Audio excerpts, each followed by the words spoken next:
Carlos Nelson with the Kansas City Business Association. And today we have a special guest, Merlon Ragland. And she has a superb artesian, would you say? Artesian handcrafted lemonade. All right. Tell our audience a little bit about your company, what the name of your company is, and then I want you to tell them a little bit about yourself. Okay, the name of my company is Ayanmo Juicery Cookhouse, and it was, I call it a Corona-built business because prior to that, I was a childcare provider for 24 years.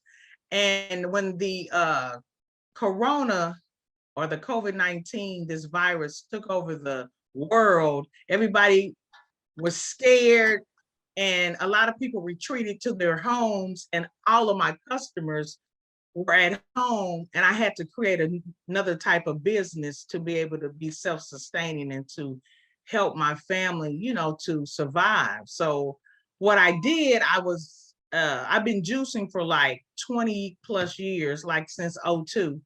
So I created a baking and juicing business during the Corona, during 2020, and it just developed into a business. So Tell our audience a little bit about the process. You say you've been juicing for 20 years.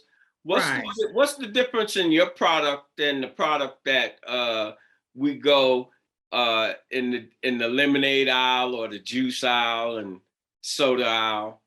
Okay, my product is different because I actually handcraft my fruits, and I squeeze my lemons and my limes. So I make it all natural with no artificial flavors or no artificial ingredients. So everything is freshly squeezed and taken to the store. So when you get your product, it is probably only a week or two, you know, old.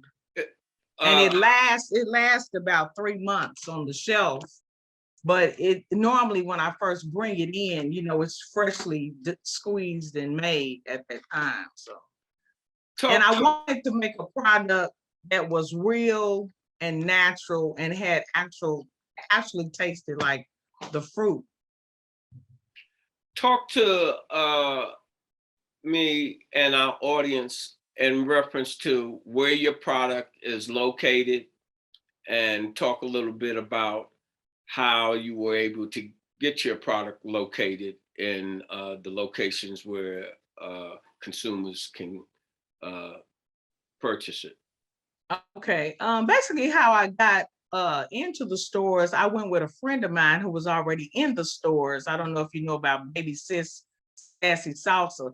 I went with her. She asked me to come and help her, and I would be helping her to craft up and package up her product. And so she was selling it at Sunfresh. So I would go with her a few times, and that's basically how I got introduced to being at a grocery store. And at the time, they weren't taking any new clients or any new products at that time because they were kind of revamping and kind of changing some things before they accepted new vendors. So back in January of this year, I had wrote to them, and they ended up having me to come in and do an interview basically to become a vendor there, and I was accepted.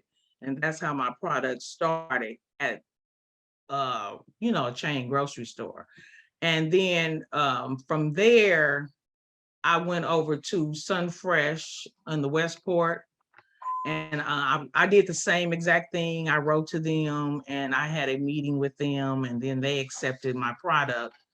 And then from there, I went to Green Acres in the Briarcliff, and I went to Nature Zone in Westport, and also they have a location down in the River Market, Farmers Market. And so that's basically how I, started. Hy-Vee had an event in October, And I went over to the event in October, and I ended up meeting some district managers there. And that's how I ended up getting into the Hy-Vee stores.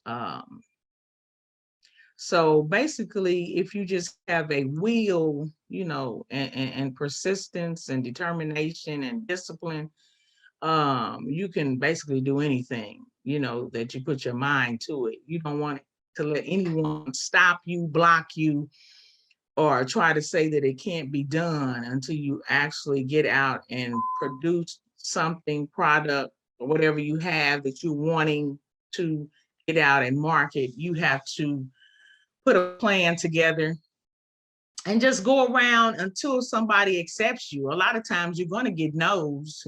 I've gotten some no's, but that doesn't mean that I'm not going to go back and talk to those people that told me no. I just have to figure out a new and a different approach to be able to do that. One of my close friends, James Watts, he Right.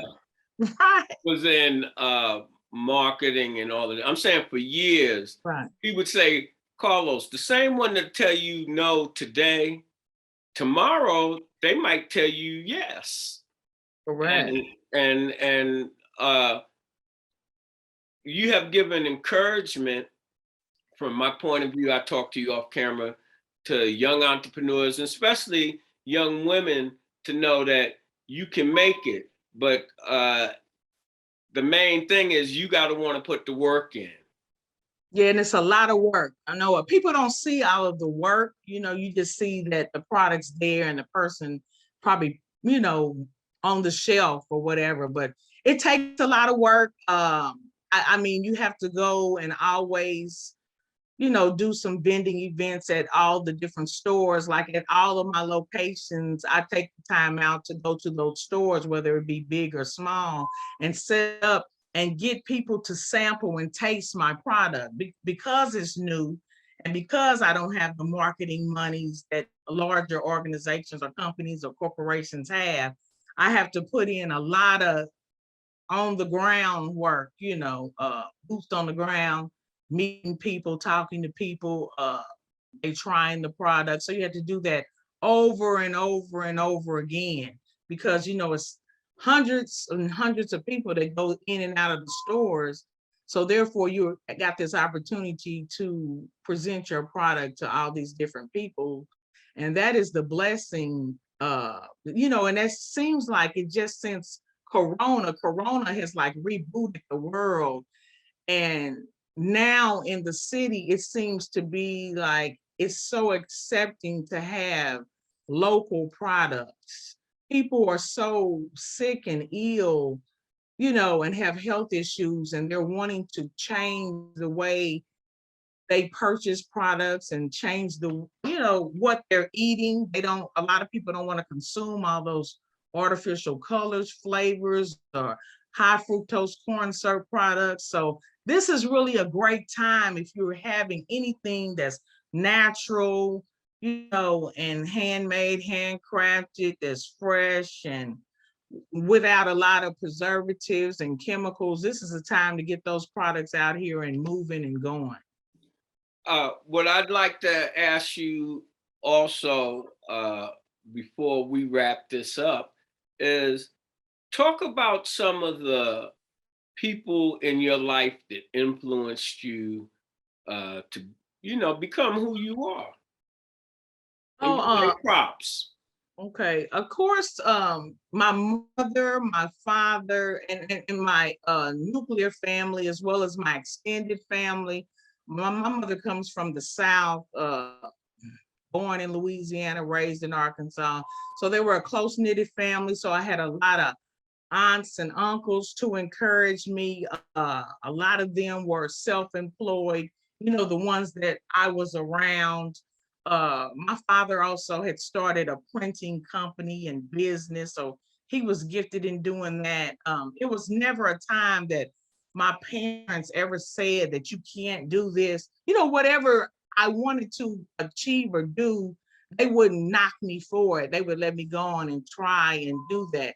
I never forget, my daddy was 70, my father was 76 years old, and he built a house from the ground up at 76. His house is over in Independence, and he is listed as the builder of that house. And and when I saw my father, being that age and building a house from the ground up, I knew, wow, it's nothing that you can't do. And also Kit Carson Roke, who was a judge here, he was an inspiration to me. His mother kept me when I was a young girl.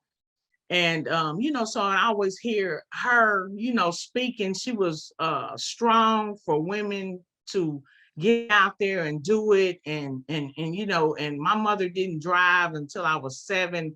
And she was the one who encouraged my mother, to go out and get her own automobile, be her own person. And so I learned a lot from a lot of older people that raised me. They made sure that I wouldn't ever let anybody stop me. And I would just remember Miss Roke would say, if you find the man down on the ground, leave him there. You keep on moving and going. Don't try to pick nobody up and clean him up, because he's going to probably start talking to you crazy and this and that. I would just remember a lot of things she would say. Whereas, to just make sure that, basically she's just saying, make sure that you're your own person. You're 100%.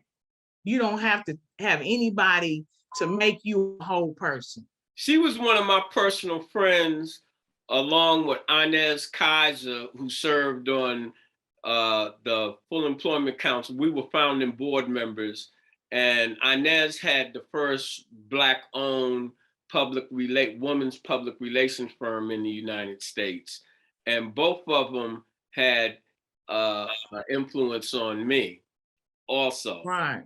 Yeah. So with that being said, let's give a rundown where our community can support you and where they can get your products. Okay, my products are at the Blue Parkway and Westport Sunfresh, which is Marsh Sunfresh, and Green Acres Market up in Briar Cliff, Nature Zone in the Westport, and at the Hy-Vee stores, Blue Springs, Gladstone, and Liberty Hy-Vee. All right. I'm gonna steal one of my compadres' closing lines, Jim Watts. It was a plum pleasing pleasure to have you on the show tonight. That's how he closes. And when I had him, he was over at Nature Zone, and he's on a video trying the product too. So yeah. Right. Good man. Yeah. But as we close, when you invest in your community, you're really just investing in yourself. Thank you. Correct. Thank you. This is brought to you by the Black Economic Union, located at 1601 East 18th Street, Kansas City, Missouri.